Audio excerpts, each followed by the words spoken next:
Muito obrigado, Dr. José, pela sua partilha de evidência, de informação em torno desta temática tão relevante que é a saúde ocupacional, como é óbvio, que nos fala da importância da saúde, de termos locais de trabalho saudáveis, sustentáveis, que promovam a satisfação, o equilíbrio, a felicidade dos seus colaboradores.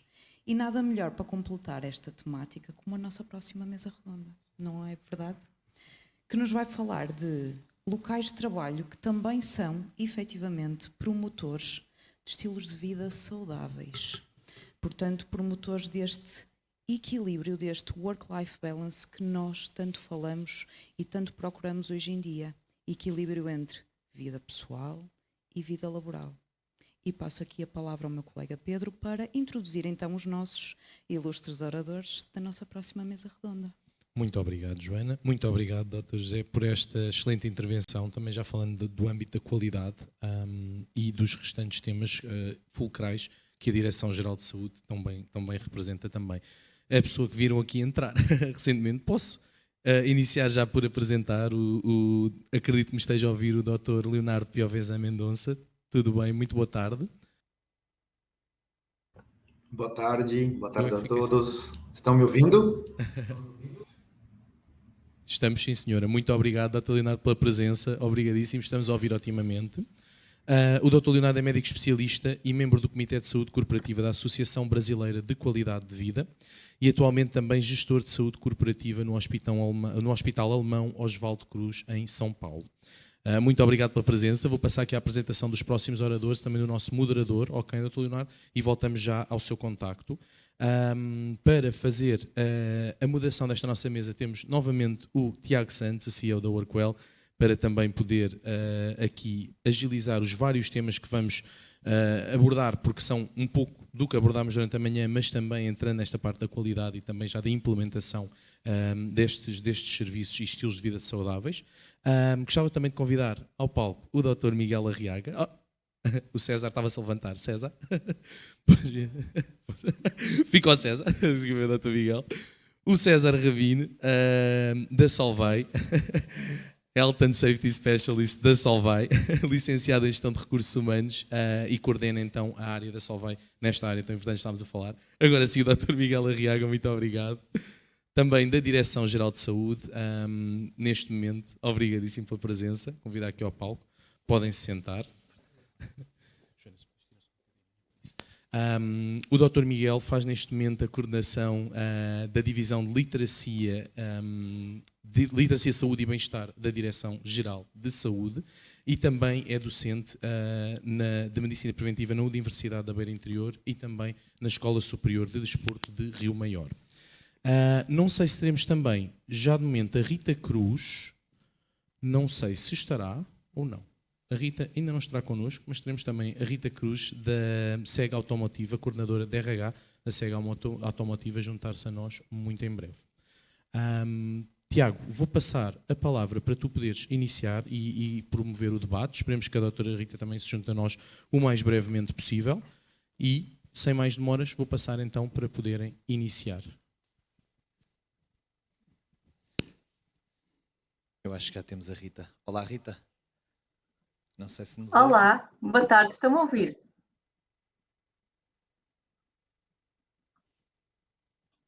Rita, pode Olá. falar novamente? Sim, olá, estão a ouvir? Ainda não. Vamos ver se conseguimos resolver este pequeno problema técnico e já voltamos também aqui à Rita. Então, a nossa mesa será também um pouco à volta deste tema que o professor José também aqui partilhou connosco, no fundo a saúde ocupacional, a promoção dos estilos de vida saudáveis no local de trabalho, ou será que é o local de trabalho? Eu diria que depois desta apresentação, sim, sem dúvida, o local de trabalho é um local preferido ou perfeito para a introdução desta temática. Eu tenho aqui algumas questões e vou também depois passar a palavra lá à casa, tanto ao Leonardo como à Rita, mas qualquer questão que tenham, intervenham, assim como aí em casa vão deixando as vossas questões através do Menti, que no final teremos também aqui alguns esclarecimentos, se tivermos também tempo para isso.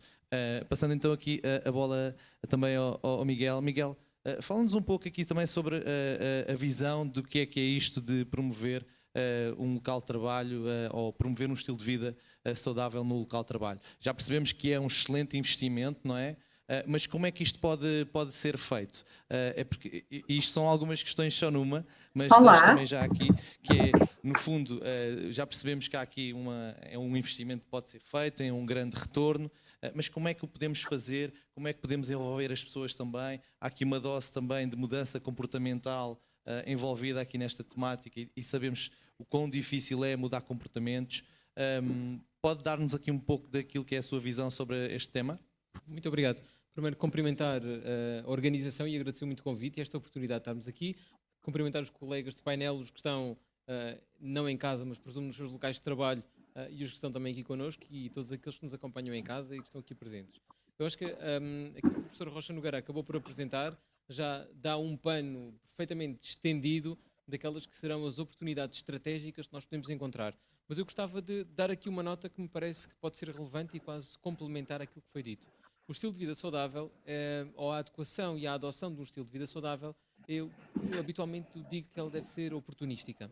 E porquê? Devemos utilizar o local de trabalho, aliás, pelo tempo imenso que passamos nesse mesmo local de trabalho, como uma oportunidade estratégica para ser uma parte de um ecossistema, ou seja, para ser uma parte do todo.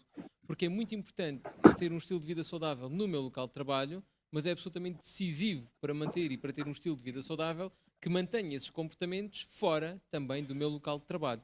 Portanto, termos o local de trabalho como um espaço indutor e promotor da saúde, do bem-estar e do estilo de vida é exatamente aquilo que nós devemos conseguir encontrar para transportarmos para toda a nossa realidade do dia-a-dia. Porque senão identificamos várias coisas que o professor Rocha Nogueira, e perdoe-me agora tantas vezes citá-lo, mas depois desta brilhante apresentação é muito mais fácil a nossa vida, mas é muito mais simples e é muito fácil, porque a mudança comportamental tem desafios extraordinários. E nós sabemos que se eu convidar alguns dos colegas que aqui estão para irmos correr amanhã às 6 da manhã, se calhar até vamos, uma vez. Todos os dias começa a ser um bocado aborrecido. E esta adequação de novos comportamentos acaba por ser também ela desafiante. E é por isso que devemos encontrar estes nichos, estes campos de oportunidade para promover o bem-estar. Sabemos que ainda vivemos, e esta é uma nota que devemos realçar com muita proeminência e intensidade, ainda vivemos tempos muito difíceis relacionados com a pandemia. E aquelas 1,75 milhões de horas que foram perdidas na altura de absentismo pelos profissionais do SNS, claramente agora devem estar superadas e deve haver um superávit de muitos outros milhões, se calhar multiplicados por 100 de horas extra que foram realizadas. O que não é bom.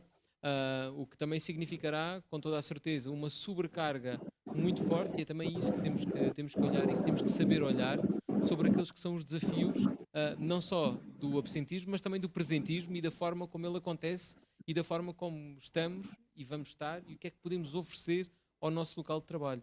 Portanto, encontramos aqui um conjunto de oportunidades, mas também um conjunto de desafios permanente que nos permite e que nos deve ter o tal ecossistema promotor do estilo de vida saudável. É muito bom, é espetacular, é extraordinário o local de trabalho, mas o contínuo, o todo, é decisivo para a manutenção deste nosso estilo de vida. Portanto, é fundamental que assim seja e esta era uma primeira nota que eu gostaria de deixar. Bom, obrigado, Miguel. Percebemos que um estilo de vida saudável não é separável, no fundo, não é? E quando conseguimos mudar esse comportamento, mais facilmente o conseguimos manter.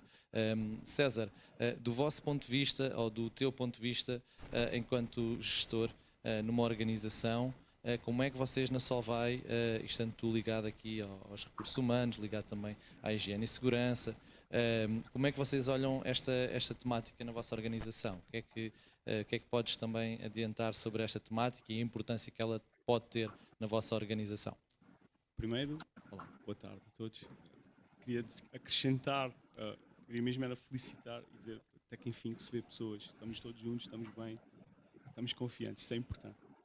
Olha, do ponto de vista do meu trabalho, e acrescentando o que foi dito aqui, o posto de trabalho há 2 anos deixou de ser na empresa e nunca mais vai ser sempre na empresa, como era a realidade antes da pandemia. Agora existe o trabalho híbrido, que eu diria que não é a totalidade do tecido empresarial português, obviamente, mas em grande parte, ou vai estar presente em quase todas as empresas que têm trabalho administrativo. Então há esse novo challenge de que o local de trabalho passou para as nossas salas, para as nossas cozinhas, etc, etc, etc. Portanto, a promoção do estilo de vida saudável, que já era, eu diria, difícil num ambiente controlado, que é a empresa, torna-se agora, tem uma camada, uma layer nova, que é, lá está, a continuidade, porque a empresa entrou pelas nossas casas adentro e entrou pelas nossas vidas adentro, e para algumas pessoas isso pode ser até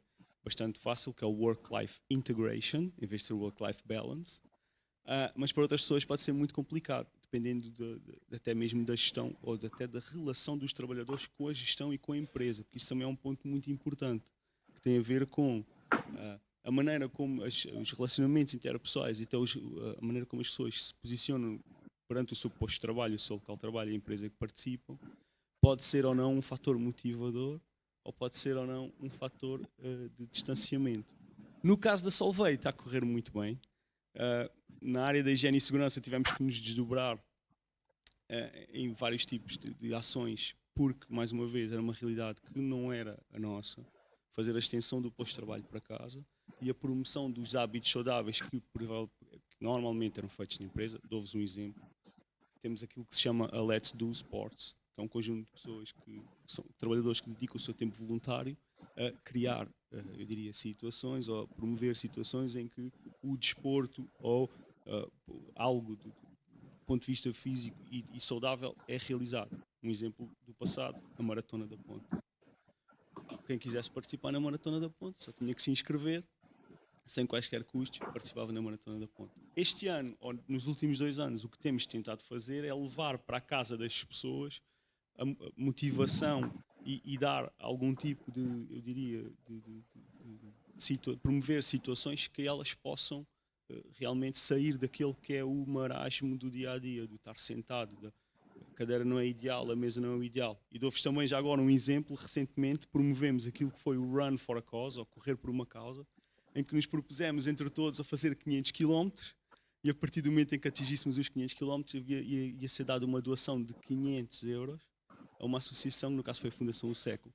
Portanto, durante uma semana, que foi a Semana da Higiene e Segurança, tivemos um conjunto de 75 pessoas inscritas e para aí no 3º dia já tínhamos feito os 500 km, então lá está, estes pequenos pormenores, estas pequenas atividades que depois no todo, no conjunto do ano, ou do passar dos anos, permite que haja, eu diria, uma tentativa de uma promoção de hábitos saudáveis e de atividade física.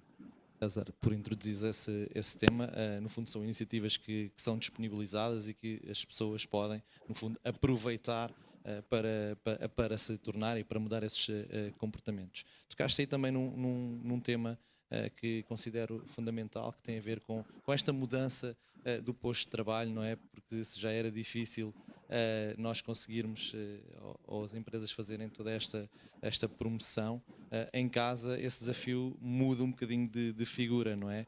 Tivemos alguns relatórios, eu lembro-me um barómetro da Escola Nacional de Saúde Pública, em que dizia que houve um acréscimo muito grande do tempo que estamos sentados e por si é um fator de risco grande. Eu passo agora aqui à Rita, que a Rita faz parte de uma empresa da indústria automóvel e também fazer aqui este ponto para uma visão também ela mais ligada à indústria, não é? Estamos aqui a falar deste ponto de vista do trabalho remoto, mas como é que é do ponto de vista, naturalmente também deverão ter alguns postos em remoto, não é? Mas diria que muitos deles são na própria empresa. Rita, passo-lhe a bola também para dar aqui a sua visão em relação a esta temática. Olá, estão a ouvir bem? Olá? Sim? Eu acho que Eu ainda não ouço bem. conseguimos. Rita, pode... Ouve-me bem, mas eu acho que fisicamente não me estão a ouvir, pois não? Leonardo? Pode só intervir só para ver se o ouvimos aí em casa, se é um problema geral, se é apenas aqui em relação à Rita? Eu ouço bem a Rita, mas ela não está sendo ouvida por vocês. Não sei o que é que se passa, sinceramente. Ok. Vamos tentar resolver esta situação em casa e eu já vos dou mais tempo, não se preocupem, está bem? Bom, então continuando, peço desculpa também aqui por este tema.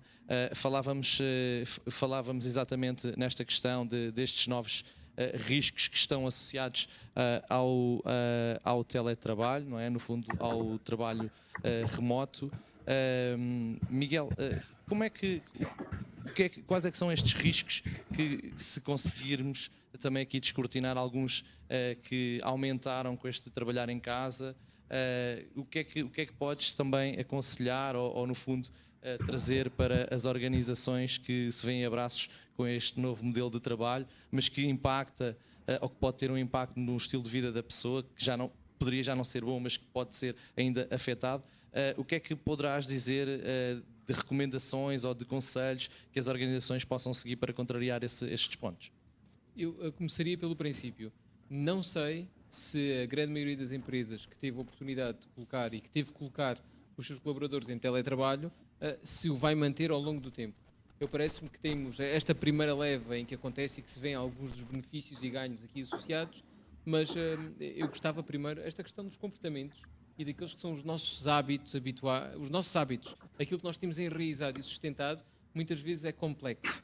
E eu tenho ainda algumas dúvidas, sou um bocadinho reticente, sobre se de facto iremos alterar estes paradigmas que nós temos de trabalho. Apesar de sabermos que, inclusivamente, na própria legislação, e aqueles que são pais e que têm crianças até aos 3 anos podem fazer esta solicitação e ficar em casa em teletrabalho, ainda assim, eu gostava de que.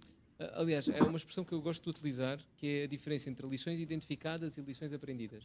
E nós identificamos muito bem muitas lições e temos uma dificuldade gigante em aprendê-las.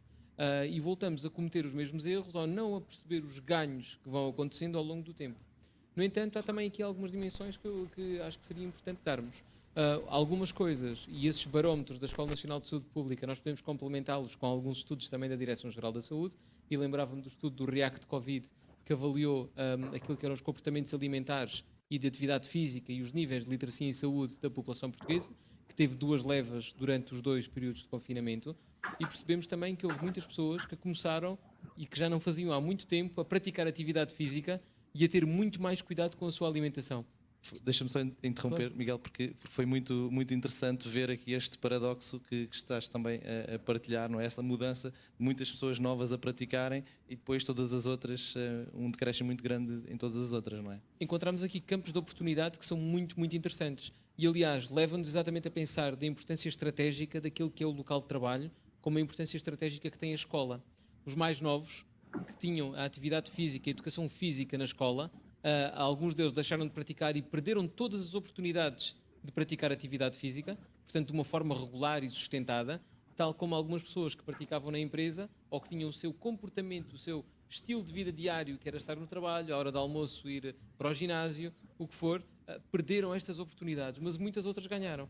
Portanto, o que eu diria aqui é que tentarmos focar claramente naqueles que são os campos de oportunidade. E todos os períodos de mudança, tudo o que é período crítico, dá-nos oportunidades estratégicas de sermos promotores de um estilo de vida saudável. Dou um exemplo muito simples para terminar e para passarmos aos outros colegas, já percebi. De uma forma muito rápida, nós conseguimos perceber que a entrada no ensino superior, por exemplo, é uma oportunidade estratégica para as coisas correrem muito bem ou correrem muito mal. Porque é na entrada do ensino superior que os estudantes acabam por ter uma autonomia muito maior e onde são feitas escolhas críticas, desde a parte alimentar até à parte da atividade física, onde se inicia, se calhar, um consumo de álcool muito mais frequente, onde a prática de atividade física na maior parte dos cursos acaba por ser muito mais reduzida e é substituída por outras atividades que nada têm a ver com um estilo de vida saudável. Muitas vezes bem pelo contrário. Portanto, é a introdução de um conjunto de outras dimensões. Mas nós sabemos isto. Portanto, há áreas cinzentas que têm que deixar de o ser porque são áreas de intervenção estratégica. E é exatamente aí que nós devemos focar e que devemos tocar. Obrigado, Miguel, por esta Olá. visão. Já lá voltamos outra vez também a esmiuçar aqui um bocadinho mais esta parte comportamental, Olá. em especial em relação às pessoas. Vamos tentar agora passar novamente à Rita, vamos ver se temos sorte, e ao Leonardo. Eu não sei se me estão a ouvir agora. Ouvi-los, mas... Acho que não. Teste, teste. Olá, boa tarde. Estamos ouvindo? Leonardo, eu estou a Não nos ouvi-lo, ouvem? não é? Mas Não, acho que vai acho ser que assim. não. Tenho informação da É. Regi que a seguir já vamos conseguir. Ok, já vamos vamos conseguir. aguardar então. Ok. Para perceber se aguento um bocadinho, se sigo. Ok, muito bem. Então seguimos. Eu queria trazer aqui também a Rita para dar este input daquilo que é uma visão de uma organização que tem a parte industrial. Vamos esperar que resolver este problema técnico e depois também trazer aqui o exemplo do Leonardo, que fez parte e liderou um programa de bem-estar no Hospital Oswaldo Cruz, no Brasil. Foi inclusive um programa premiado a nível internacional e que teve também aqui uma grande componente de mudança de estilo de vida saudável.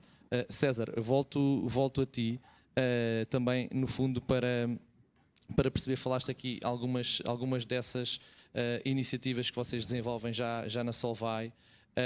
Sabemos que é muito importante envolver as pessoas. Falaste aí nesse ponto de terem várias pessoas que depois são as responsáveis por trazer mais pessoas e, portanto, darem elas o exemplo. A questão que eu deixo depois também passar aqui para o Miguel, como é que isto se faz? As pessoas envolvem-se? É que existe aqui uma grande dificuldade, pelo aquilo que nós vamos perceber, em as pessoas poderem envolverem-se nestas iniciativas e daí também uma das dificuldades ser a adesão. Como é que vocês olham para este tema e como é que vocês conseguem envolver as vossas pessoas? Tens duas vertentes. Tens a vertente que vem literalmente à avaliação de riscos. E podemos falar aqui, por exemplo, do número de horas sentado, mais posturas, riscos psicossociais, etc, etc. Todas essas intervenções são top-down, assim como o doutor disse. Portanto, vem do management, vem da administração e dizem, ok, por aí abaixo tem que haver um conjunto de ações que temos que patrocinar para, no dia-a-dia de trabalho, mitigar esses riscos. Todas essas estão implementadas e são as mais óbvias possíveis. Os breaks ativos, por exemplo, 15 minutos de manhã, 15 minutos à tarde, as aulas de ginástica laboral que temos com vocês, por exemplo, de um conjunto de ações, mindfulness, tudo isso faz parte do dia-a-dia, está incorporado no dia-a-dia de trabalho, são meetings que são marcadas quando há essas ações, as pessoas poderem participar. É muito importante, faz parte daquilo que é o DNA da intervenção da higiene e segurança no tipo de trabalho. E depois temos a parte que é o voluntariado, as ações que eu diria que são mais do foro motivacional / social, das relações sociais da empresa, e aí tem muito a ver com a cultura da empresa, tem muito a ver com a promoção estar no DNA da empresa a promoção deste tipo de atividades ou de eventos. Normalmente a envolvência das pessoas não é, eu diria, 100%, mas faz parte de uma, eu diria, instigação da própria empresa para que isto seja natural e que se mantenha vivo e que vá sempre acontecendo coisas diferentes, coisas novas, para que as pessoas possam ter sempre a oportunidade de participar. Portanto, são estas duas vertentes que são muito importantes e que nós aplicamos sempre. César, essa visão também é a visão que eu vou passar agora também aqui ao Miguel sobre essa questão. Antes de passar ao Miguel, vou tentar uma próxima vez ver se temos sorte e conseguimos a Rita ou o Leonardo. Rita, pode tentar falar agora? Vamos ver se é esta. Olá, estão-me a ouvir? Olá. E aqui também? Teste. Mas vamos Teste. continuar. Teste. E eu com isto vou tentar também não me perder. Miguel, estávamos aqui a falar também neste ponto de como envolver as pessoas, até porque uma das coisas que nós vamos apanhando no dia-a-dia é uma noção de muitas organizações que gostavam, naturalmente, que as iniciativas tivessem uma participação perto de 100%. E, naturalmente, quando isto acontece, nós percebemos também o grau de maturidade que a organização tem com estas iniciativas, porque, naturalmente, quando se implementa, vai-se percebendo logo que não é de perto nem de longe os tais 100% e, portanto, tem que haver várias iniciativas para as várias necessidades. E aquilo que eu questiono é, do ponto de vista de envolver as pessoas para estes comportamentos saudáveis, que está também direcionado com aquilo que são, no fundo, aquilo que as pessoas identificam para a sua mudança deste tipo de comportamentos. Como é que nós podemos envolver as pessoas, como é que nós podemos cativar as pessoas, como é que nós podemos trazer as pessoas para estas iniciativas, no sentido de elas próprias também de serem mais responsáveis pela sua saúde e pelo seu estilo de vida? Essa é uma excelente pergunta, muito obrigado. Primeiro diria que é ser como os nossos colegas que estão em casa, que é serem resilientes e aguardarem pelo seu tempo e esperar que tudo se resolva. Depois, o segundo ponto, que eu acho que é absolutamente fundamental, é a questão da proatividade da parte de quem implementa os projetos. E a proatividade implica alguma continuidade. E eu dava-lhe até um exemplo daquilo que fizemos na própria Direção-Geral da Saúde, em que também implementámos projetos que não parece que devam ser estruturas pontuais, mas que devam ser coisas mais continuadas ao longo do tempo. E esse é o grande desafio que nós encontramos, é dar continuidade a este tipo de iniciativas e depois salpicá-las de uma forma que não seja monotemática, de uma forma que seja alargada. E eu lembrava-me que tínhamos tanto ações, por exemplo, com a Proteção Civil e a ensinar as pessoas o que é que deviam ter num kit de emergência para poderem ter sempre em casa, com uma mochila, com os enlatados, com uma garrafa de água, com um rádio e com uma pilha, e explicar o porquê da importância disso. E no dia a seguir tínhamos ginástica laboral e piso a piso, convidávamos todas as pessoas do mesmo piso e fazemos isto anualmente, lamentavelmente não com a periodicidade que devia ser mesmo todas as semanas, era que isto devia acontecer, mas ainda assim termos este tipo de proatividade e estas dinâmicas são promotoras também de uma maior adesão, porque há uma partilha entre colegas, há uma partilha entre pares, e aquilo que se vê claramente é que este tipo de abordagens tendem a aumentar a sua adesão e muitas vezes começa-se com menos, mas depois começa a alargar e cria-se o tal espírito, a tal coesão, que é a tal dimensão cultural. E aqui esta dimensão cultural para nós é absolutamente fundamental, não só em termos daquela que é a cultura da empresa, mas aquela que é também a nossa cultura, não é? Do sítio onde estamos, do local onde vivemos. E percebemos que para algumas empresas e para algumas instituições será mais fácil começar por apostar numa determinada área e depois a partir daí avançar, e noutras, com a tal cultura que bem já tinha dito, acaba por já ser mais fácil o acesso e a adesão a outro tipo de iniciativas que existem por si só. Obrigado, Miguel. Sem dúvida, muitas vezes a questão passa também por não haver esta, no fundo, quando a adesão é baixa, e eu vou também passar essa questão ao César, que será difícil depois justificar o investimento que é feito, não é? Diria eu, mas antes disso, vou tentar uma próxima vez, vamos ser resilientes. Rita, será desta? Olá.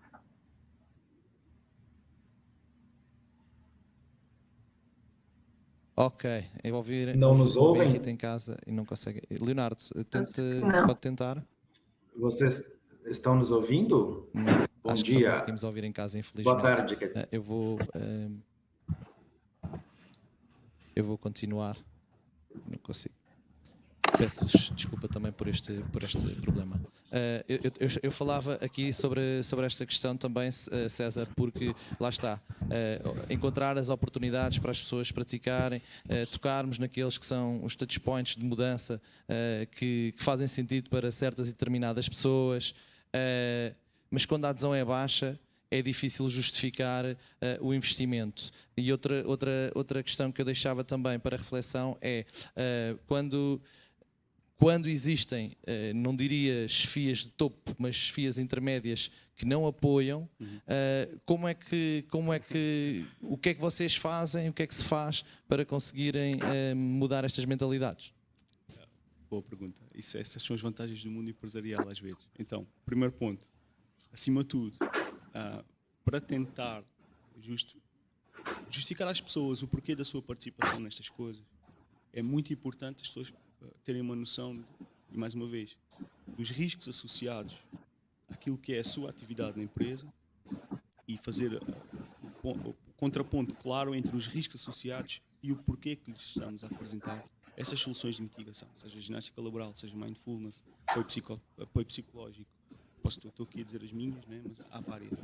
E é importante perceber que as pessoas têm que ter a noção de que nós, no caso da promoção da higiene e segurança, em muitos casos, tirando a parte daquilo que é o risco físico do trabalho e o EPI, tudo isso, da gestão do processo em si, nós passamos muitas vezes as tools, as informações ou as ferramentas para as pessoas poderem cuidar de si mesmas, ok? Da mesma maneira que desempenham as suas funções e no fundo podem até melhorar no desempenho das suas funções. Ou seja, entras aqui e podes sair da empresa aqui. Esse é o primeiro ponto. Segundo ponto, a nível do ROI ou do Return of Investment ou da justificação do investimento, mesmo quando a participação é baixa, tem muito a ver com o DNA da empresa e tem muito a ver com os objetivos a que a empresa se propõe. Portanto, e esta responde à terceira, que é quando as FIAs intermédias ou as de topo, ou seja qual for o tipo de parede ou de muro que existe a meio entre aquilo que é o objetivo definido pela administração e a execução nas zonas de trabalho, tudo isso resolve facilmente com a colocação de objetivos concretos nos objetivos das pessoas. E, portanto, se não vai lá de forma informativa e de forma isto é um benefício para ti, vai lá com tens que cumprir obrigatoriamente no fim do ano tens que ter isto promovido. Portanto, é isso que se faz. Obrigado por essa visão. Eu calculo que ainda não consegui ouvir lá em casa. Peço-vos desculpa também por isso, Rita e Leonardo. Eu passando aqui ao Miguel, sobre esta questão também, uma das questões enquanto cultura e povo, não é? Nós temos níveis baixos de literacia. Como é que o local de trabalho também pode, ou como é que as organizações podem atuar para, no fundo, que as pessoas tenham uma melhor visão da sua saúde, uma maior autonomia, maior responsabilidade, uma maior educação em relação à sua saúde, para que depois, no fundo, consigam elas tomar as suas escolhas e digo, melhores escolhas para melhores resultados. Muito bem, muito obrigado. Há uma nota que me parece também aqui muito importante e permitam-me só este breve preâmbulo. Nós fizemos no âmbito de um consórcio europeu uma nova avaliação dos níveis de literacia em saúde e Portugal melhorou bastante nestes últimos 2 anos. E tínhamos 5 em cada 10, tínhamos um nível inadequado e problemático de literacia em saúde, agora temos 7 em cada 10 com um nível suficiente e excelente. Baixámos um pouco a excelência, aumentámos muito o nível suficiente. Isto não nos deve deixar confortáveis, como é óbvio, porque temos também aqui um viés importante, que é o facto de termos tido uma pandemia, e as pessoas direcionaram muito também daquela que é a sua atenção e da sua procura para questões relacionadas com a saúde. Eu diria que uma das áreas que nós temos que fazer e que temos que ser, uma vez mais, trabalhar e saber trabalhar, é a tal criação dos ecossistemas que sejam sustentáveis e que nos permitam, de alguma forma, transformar as escolhas saudáveis nas escolhas fáceis. Portanto, a decisão crítica, quando eu decido entre uma coisa e outra, entre aquilo que é saudável e aquilo que pode não ser, em termos daquilo que é o meu comportamento, a escolha saudável deve ser a escolha mais simples, mais fácil, mais intuitiva. Desculpa interromper, Miguel, porque eu acho que esse tema é sem dúvida muito interessante. Consegue só dar alguns exemplos práticos disso que estamos a falar para aqui e lá em casa perceberem, porque me parece extremamente pertinente e isto já vai acontecendo em algumas organizações? Conseguimos coisas tão simples e tão fáceis, uma questão da utilização das escadas em detrimento do elevador com algumas mensagens claras, ou até mesmo com uma própria interrupção e fazer desta iniciativa uma iniciativa que seja até divertida e feita com um grupo de pares. Eu lembro-me que na própria Direção-Geral da Saúde fizemos um desafio entre pisos sobre quem é que conseguia subir mais escadas, com um pedómetro dividido entre todos e criar, não é quase aquele conceito de gamification como nós também tínhamos nos aplicativos, mas é fazer a coisa de uma forma às vezes até divertida e que não tem custos que sejam demasiado exigentes para uma empresa, mas é pensar, eu não gosto muito da expressão fora da caixa, eu gosto que é pensar dentro daquilo que são as nossas possibilidades do mundo real e tentarmos enquadrar naquelas que são as possibilidades de intervenção, porque essas parece-me que são aquelas que funcionam muito melhor. Depois a questão que me parece também muito importante é a questão da sustentabilidade. Estes projetos não podem estar alocados a uma pessoa. Estes projetos devem ser transversais e da responsabilidade, portanto, integrando a empresa, a entidade como um todo. Porque, caso contrário, se a locomotiva do projeto desaparece, se não tivéssemos, por exemplo, este senhor, se calhar, naquela empresa, a prática da atividade física e da promoção do estilo de vida saudável poderia desaparecer. Portanto, há uma cultura... Há uma cultura que habitualmente tem que ser integrada e tem que ser sustentada para que, mesmo que desapareça a andorinha, não é? A primavera não acaba e temos continuidade ao longo do tempo. Portanto, são aqueles pequenos aspectos, como as coisas que nós sabemos que devemos fazer, a questão de termos as impressoras em um local mais afastado ou num outro piso, o termos bebedouros, o termos a possibilidade de ter uma oferta alimentar saudável e a preços convidativos no próprio local de trabalho, oferecermos fruta da época, com acordos e parcerias feitas com produtores locais, traz um conjunto de oportunidades gigante de coisas que não são fora da caixa, que são simples e que podem e que têm efetivamente resultados e ganhos em saúde claramente comprovados e que são muito importantes. Obrigado, Miguel. Isto é um bocadinho a lógica, e corrija-me se estiver enganado, a lógica de supermercado, não é? Que quando se entra existem as promoções logo ao início, que é muito mais fácil nós decidirmos pelas promoções. Eu não diria que os hábitos saudáveis são promoções, mas diria que será mais fácil escolher saudável se houver oportunidade, se essas oportunidades estiverem disponíveis. Pego aqui nesta questão, porque calculo que não consiga chegar lá à casa, ao César, e este tema de envolver várias pessoas, haver uma equipa para que, no fundo, mesmo que uma pessoa saia, haja uma continuidade, haja uma integração na própria empresa como estratégia. Como é que vocês olham para isso também na vossa organização? Estás sozinho nesta missão? Tens uma equipa contigo? Não. Para contextualizar, a Solvay é uma empresa do âmbito químico, está espalhada no mundo todo, tem 22 mil a 25 mil trabalhadores. No âmbito da higiene e segurança, temos um conjunto de diretrizes que vêm da sede de Bruxelas e são normalmente disseminadas por todos os lados. Obviamente, onde é que está o grande ónus da Solvay? Nas fábricas. Nós aqui em Lisboa temos os serviços partilhados, somos cerca de 600 pessoas. E eu tenho a realidade do serviço administrativo. Mesmo dentro de Lisboa, a preocupação é extrema. Os objetivos são muito são grandes. Dou-vos um exemplo. Cada trabalhador da Solvay em Lisboa tem que ter no mínimo 5 horas de formação em área de higiene e segurança por ano. Okay? Calha-me a mim e a minha equipa apresentar as 5 horas, por acaso este ano foram mais, mas entre outras coisas, há um conjunto de objetivos em que se foca muito na situação de passar, acima de tudo, informação. Passar, acima de tudo, instruir, dar as ferramentas para as pessoas perceberem que dentro do seu local de trabalho, da sua vida até, porque agora entramos pela casa das pessoas adentro há 2 anos, basicamente, perceber onde é que existem os riscos, quais são os perigos e como é que conseguimos, acima de tudo, atingir, melhorias. Melhorias com base no quê? Com base naquilo que todos os anos vamos revendo e percebendo o que é ou não, se as nossas ações são efetivas. E uma atividade muito básica que se pode fazer e nós fazemos anualmente é o survey, o questionário. Okay? Todos os anos sai o questionário de higiene e segurança. O que é que nós pretendemos medir? Pretendemos medir, tomar o pulso à cultura, tomar o pulso às nossas pessoas e, acima de tudo, perceber se aquilo que estamos a fazer é eficaz ou não, porque se não é eficaz, então temos que mudar a estratégia. É nestas formas de medir a nossa atuação que depois, em termos da gestão, especialmente aqui em Lisboa, as ações, o roadmap, os objetivos são sempre definidos anualmente. Portanto, não estou sozinho, graças a Deus.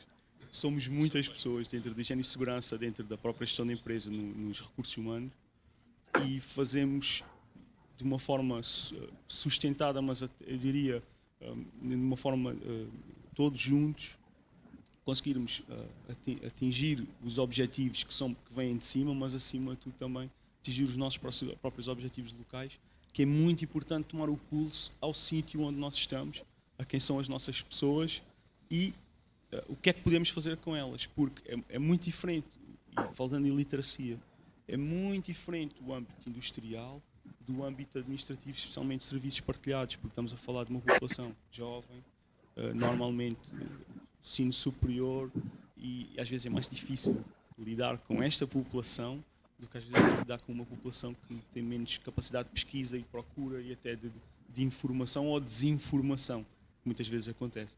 Portanto, é assim que se trabalha, é assim que nós trabalhamos e, acima de tudo, é dar uma continuidade ano após ano, também referimos aqui, para que as ações e tudo o que nós fazemos tenha justificação, tenha sentido e tenha continuidade, no sentido da melhoria também da própria ação. Portanto, não interessa nós fazermos um challenge e correr 500 km durante uma semana e toda a gente fica muito feliz porque fizemos uma contribuição e depois parar ali. Não é? Não adianta ter ginástica laboral, temos a cor com ela. Não adianta ter a ginástica laboral se as pessoas não perceberem o porquê da ginástica laboral. Porquê é que estamos a fazer o exercício? O tipo de exercícios que estamos a fazer. E é esse tipo de ação que nós, em termos de continuidade, é importante. Mais a mais empresas do ramo administrativo, acima de tudo, o tipo de empresa que eu trabalho, o turnover é algo elevado. Portanto, nós estamos sempre, continuamente, a ter novas pessoas. Então é um desafio ainda maior estarmos sempre em cima e estarmos sempre a justificar e estarmos sempre a demonstrar e a passar a cultura, tentar que a cultura passe para as pessoas. Vamos tentar aqui uma nova coisa. Peço Rita e Leonardo, eu tenho o meu YouTube ligado, vou ligar o som, eu sei que lá em casa conseguem ouvir, vou colocar o meu microfone perto do meu telemóvel e vamos, já que ouvem em casa, pelo menos vamos tentar ouvir-vos aqui. E Rita, eu volto à questão inicial, vamos tentar. Portanto, tentar não custa, vamos ver se temos sorte. Eu deixaria aqui a questão novamente, aquela de início, que é como é que vocês na SEG Automotive veem também esta questão de promover o estilo de vida saudável. O que é que a Rita pode nos dizer também sobre isso? Ligado, vou ligar o som, eu sei que vocês conseguem ouvir, vou colocar o meu microfone perto do meu telemóvel e vamos, já que ouvem em casa, pelo menos vamos tentar ouvir-vos aqui. E Rita, eu volto à questão inicial, vamos tentar. Portanto, tentar não custa, vamos ver se temos sorte. Eu deixaria aqui a questão novamente, aquela de início, que é como é que vocês na SEG Automotive veem também esta questão de promover o estilo de vida saudável. O que é que a Rita pode nos dizer também sobre isso? Ligado, vou ligar o som, eu sei que vocês conseguem ouvir, vou colocar o meu microfone perto do meu telemóvel e vamos, já que ouvem em casa... Olá, eu acho que a partir de agora já poderei falar, certo? Está aqui o som indiferido. Muito bem. Olá a todos. Antes de mais, peço desculpa por as questões técnicas, mas pronto, encontramos aqui uma solução e é o que importa. Queria agradecer à Workwell e dar os parabéns a esta atividade. Fazer aqui um pequenino enquadramento. Efetivamente, SEG Automotive em Portugal, nós somos um centro de serviços partilhados. Somos indústria no mundo, somos 7.000 no mundo. Portanto, e eu também, só com esta nuance, que eu juntei-me à SEG há 3 meses apenas. Portanto, vou dar também um bocadinho a perspectiva, obviamente, como HR Manager da SEG, mas também tendo em conta a minha experiência geral e tenho alguma também na indústria. Portanto, aquilo que eu vou partilhar é um bocadinho o misto dos dois. Na minha perspectiva, então, como é que se pode potenciar um estilo de vida mais saudável para os colaboradores? Nós, efetivamente, passamos um terço da nossa vida a trabalhar, não é? Portanto, nesse sentido, a nossa ambição será que, no fim de cada dia de trabalho, as pessoas se sintam tão bem, ou no limite melhor, a ambição, do que no início, não é? Que cansadas, óbvio, porque trabalharam um dia de trabalho é um dia de trabalho cansativo, mas física e psicologicamente bem. Aqui que entra, no fundo, a lógica do salário emocional. Nesse sentido, como é que nós podemos promover um estilo de vida saudável? Portanto, na vertente física, o foco deverá ser não só na ação, mas também na prevenção.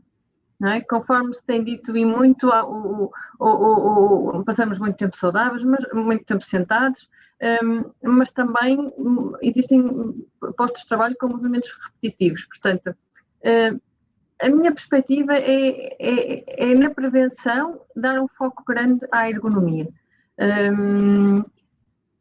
Devemos assegurar que o colaborador tenha uma postura adequada no seu posto de trabalho, e seja o posto de trabalho no escritório, em casa, na fábrica, no laboratório, onde quer que seja.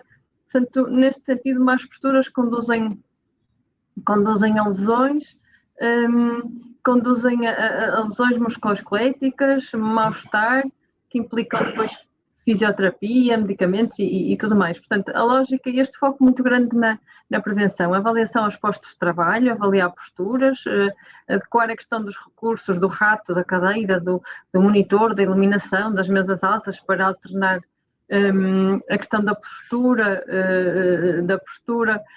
durante vários momentos do dia. E a lógica é um bocadinho aplicar o questionário aos colaboradores para monitorizar indicadores, informar os colaboradores de boas práticas. A lógica é um bocadinho esta na minha perspectiva. O bem-estar físico focado na ação, refiro-me ao desporto propriamente dito, não é? Atividades físicas em que impliquem um movimento. Aqui já se falou da ginástica laboral, atividades de alongamentos, não é? No próprio posto de trabalho, são fundamentais para esta prevenção. É tão importante também, no fundo, estar atento a picos de trabalho, para os chamados computer workers, não é? Em que passam realmente muito tempo no computador, e apesar de haver políticas de flexibilidade de gestão de tempos, temos que estar atentos a estes picos de trabalho e, portanto, também essa monitorização por parte de recursos humanos. A comunicação é tão também importante como estes mecanismos que temos que ter integrados ao longo do trabalho. Portanto, devemos alertar para os benefícios e alertamos para a prática regular de desporto, incentivar, promover iniciativas. Os desafios da contagem de passos é curioso e já é assim muito comumente efetuado em várias organizações, que pressupõe uma recompensa para o próprio, para uma instituição de solidariedade social, e trabalhar da mesma forma aqui a responsabilidade social e nas comunidades envolventes, e ao mesmo tempo o bem-estar social. Não é? Esta é uma perspectiva que damos também em foco, porque quando a pessoa faz o bem, sente-se bem também nesta perspectiva. Neste momento, nós estamos a promover caminhadas aqui à volta do campus, por exemplo, à hora do almoço, em que contabilizamos 2.000 passos em 15 minutos. Conseguem, no fundo, também ter aqui uma oportunidade de convívio, de ter uma mais-valia de estar no escritório, que nós estamos a trabalhar em formato híbrido, e ter aqui esta de pequenino, pouco a pouco, porque nós sabemos que durante esta pandemia muito se perdeu, a prática de exercício perdeu-se. Portanto, aqui começar passo a passo e dar estes pequeninos incentivos e dar muito exemplo. O exemplo, não é? Dizermos, mas depois fazermos para os outros que vêm verem que nós realmente estamos a trabalhar nisso. Depois tudo isto tem um impacto, não é? Ao nível do sono, do descanso, da própria alimentação. A abordagem aqui também é um bocadinho questionar o que é que as pessoas precisam, porque o que eu costumo dizer é que nunca se pode fazer copy-paste de uma organização para a outra, não é? Perceber o que é que as nossas pessoas precisam e depois também adequar e tentar agradar aos diversos públicos, não é? Aos diversos coletivos, ter várias soluções. Por exemplo, a questão da alimentação, nós temos uma cantina, mas temos uma zona de self-catering, que as pessoas podem levar a sua alimentação e ter a sua própria alimentação, que trazem de casa, mais saudável, whatever, mas depois também dar, por exemplo, o vending, e nos vendings ter a fruta fresca e depois ter vending alternativos, que dá também soluções diferenciadoras e também saudáveis. No fundo, a lógica é ter esta abordagem multidisciplinar, digamos assim. E é um bocadinho por aí a nossa perspectiva nesta dinamização de um local saudável.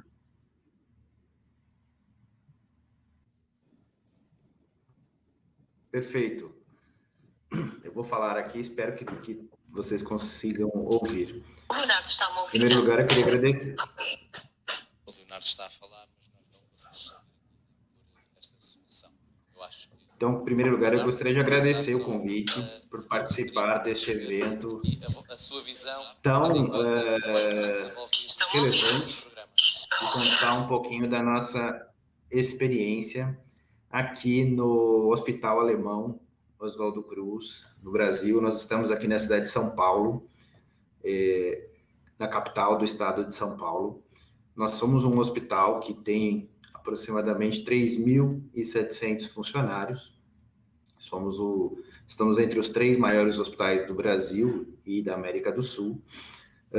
E nós começamos essa história justamente há 10 anos atrás, quando resolvemos sair de um modelo que era focado apenas no que estava nas normas regulatórias da saúde ocupacional para um modelo mais amplo de qualidade de vida. Isso foi em meados de ano de 2010, 2011, foi quando nós buscamos exatamente conhecer programas que já existiam no mundo. No Brasil, as iniciativas eram pequenas, nós temos uma diversidade de empresas e as iniciativas eram muito pequenas. Fomos conhecer fora, foi quando conhecemos o programa da Universidade de Stanford, nos Estados Unidos, e fizemos contato com o grupo da universidade, fomos até lá e conhecemos o programa HIP, o Health Improvement Program. Fomos até lá, conhecemos todas as iniciativas, fizemos uma parceria e trouxemos para o Hospital Alemão o programa, no que baseia-se basicamente essas ações. Essas ações se baseiam, primeiramente, em conhecer a população. Trouxemos um instrumento de estilo de vida que era aplicado na forma de um questionário online para todos os colaboradores antes do exame médico periódico.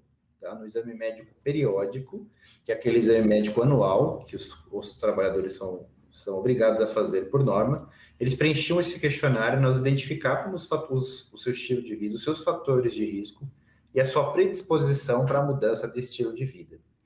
Através desta avaliação também, nós medíamos ali todos os dados antropométricos, o seu peso, a sua altura, o seu IMC, circunferência abdominal, verificávamos a situação vacinal desse colaborador e, ao término da sua avaliação médica, ele podia optar por alguma meta em saúde. Para isso, nós desenvolvemos dentro do hospital um conjunto de programas voltados para a saúde e bem-estar, como, por exemplo, uma academia de musculação dentro do nosso hospital, um programa de coaching, de wellness coaching, a música, a oficina de canto, o coral e outras atividades de acordo com as necessidades também que o Comitê de Qualidade de Vida avaliava, como, por exemplo, grupos de corrida, o futebol semanal, o futebol de quadra, os grupos de caminhada.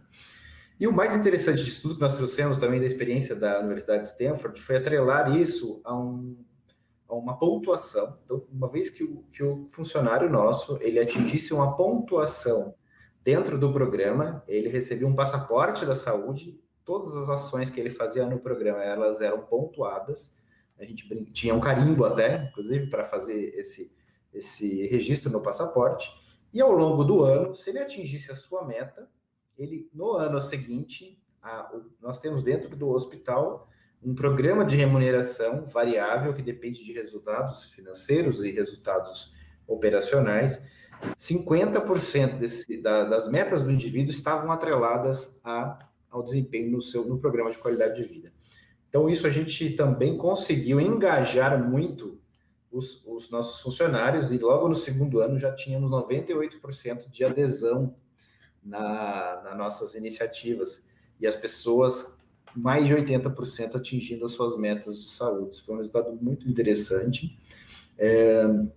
Isso foi ao longo dos anos, evoluindo, obviamente, e depois de 6 anos de implementação, nós começamos a trazer os familiares também para os cuidados.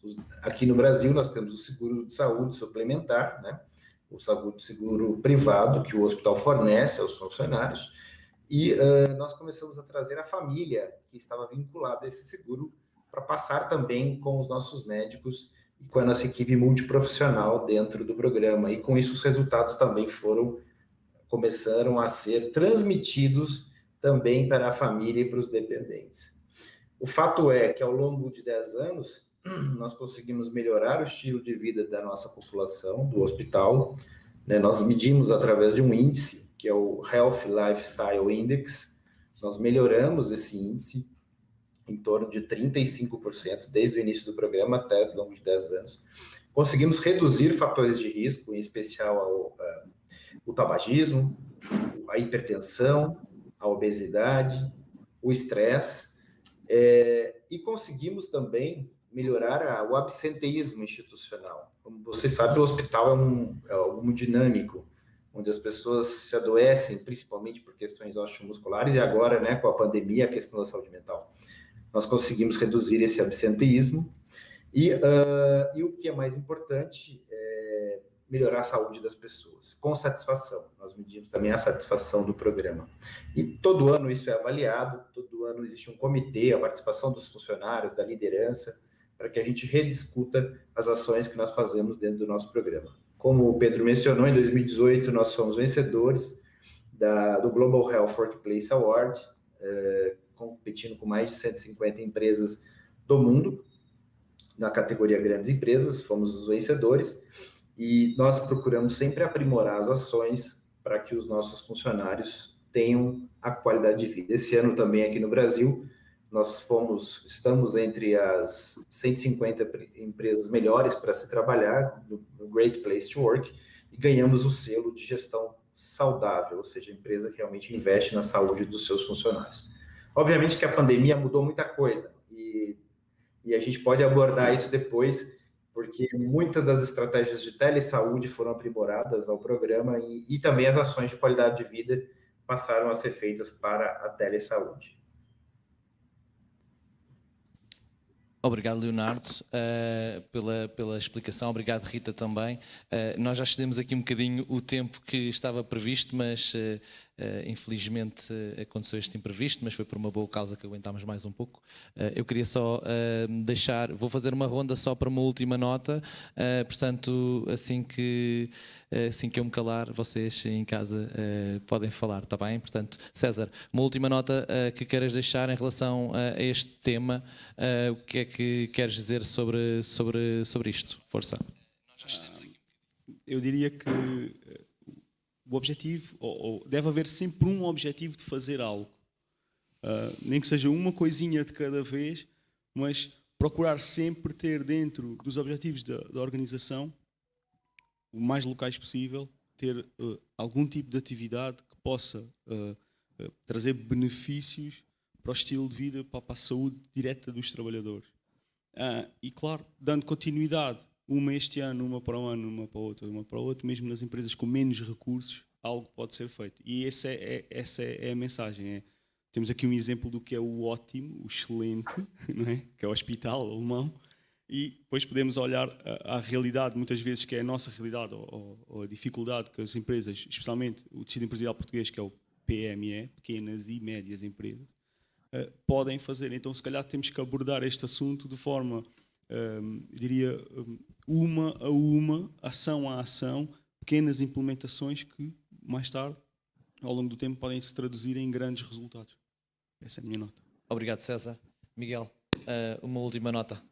Muito bem, primeiro, muito obrigado por esta excelente discussão. Acho que saíram daqui muitas ideias muito interessantes e, portanto, foi um privilégio estar convosco. Depois de deixar como nota o facto de podermos ter, na apresentação que nos antecedeu, temos produtos que são praticamente chave na mão. Ou seja, qualquer empresa, independentemente da sua dimensão, pode adaptar, customizar aquelas que são as principais medidas em função da sua realidade, da sua capacidade, daquilo que seja a sua própria disponibilidade e dos seus colaboradores. É fundamental haver esta ativação da própria empresa com todos aqueles benefícios inerentes que ali estão, mas claramente é possível fazer muito e bem. E depois é a questão da sustentabilidade. E são estas ações sustentáveis, começando eventualmente lentamente, mas começando de uma forma integrada e sustentada, senão não vale a pena, é que nos permitem dar aquela robustez que tanto queremos. E é isso que nos traz ganhos em saúde e é isso, claro, que valoriza o papel da empresa no âmbito da sua responsabilidade social, mas na sua responsabilidade enquanto entidade patronal. Portanto, é um nicho e um campo de oportunidade extraordinário e que temos que saber conquistar. Obrigado, Miguel. Rita, aí em casa, uma última nota? Sim. Eu faço uma última nota aqui focando aqui no bem-estar social. E partilhando aqui duas atividades que nós fazemos internamente que, de acordo com aquilo que também já foi dito, havendo criatividade e dinamismo, eu acho que se consegue fazer muito sem grandes investimentos. Nós temos dois programas, um é o Segify e o outro é o Café Rolete. O Segify, vocês já viram falar do Spotify, portanto aqui é o nosso Spotify aqui integrado na SEG Automotive. que no fundo a lógica é nós, uma vez por mês, às sextas-feiras, temos um voluntário e o mote é a música. É incrível a dinâmica deste evento tão simples, em que realmente nós temos voluntários, temos realmente ações mais informais, virtuais, efetivamente, e a adesão é muito interessante. As pessoas, é incrível ver o chat desse evento, ver aí a energia, o cruzamento de informação, de comunicação entre os departamentos, e a dinâmica que se cria à volta disso. Portanto, aqui nesta perspectiva que é, nestes eventos também pequeninos, que nós vemos também como é que a pessoa está fisicamente, neste caso psicologicamente, porque se nós vemos aqui alguma implicação e alguma colaboração, alguma participação nestes eventos, também nos dizem muito. E deixar essa nota. Outro exemplo é o que nós chamamos aqui internamente o café rolete, que é efetivamente também o tomar o café virtual, e que se juntam várias pessoas de vários departamentos e que nós temos também a oportunidade de falar com essas pessoas temas que não sejam associados ao trabalho. E a verdade é que acabam estes momentos em que são marcadas, no fundo, uma reunião, no meio de outras reuniões de trabalho, e vemos-la como esse efeito, mas a verdade é que quando vamos para esse evento, nós realmente desligamos, conversamos, fazemos uma pausa, mas uma pausa produtiva, porque acaba por acontecer ali uma dinâmica muito própria, um relacionamento muito próprio daquele grupo, e é interessante depois o impacto que tem, ou ver depois presencialmente a pessoa nos corredores, porque se cria essa relação. Ou seja, e vemos como é que as pessoas estão ao mesmo tempo, não é? Toda a questão do bem-estar, ou seja, estes momentos sociais são muito reveladores de bem-estar também de uma forma geral. E são relativamente simples e que se podem implementar em várias organizações. Portanto, deixar só esta nota e agradecer no fundo mais uma vez o convite. Obrigada.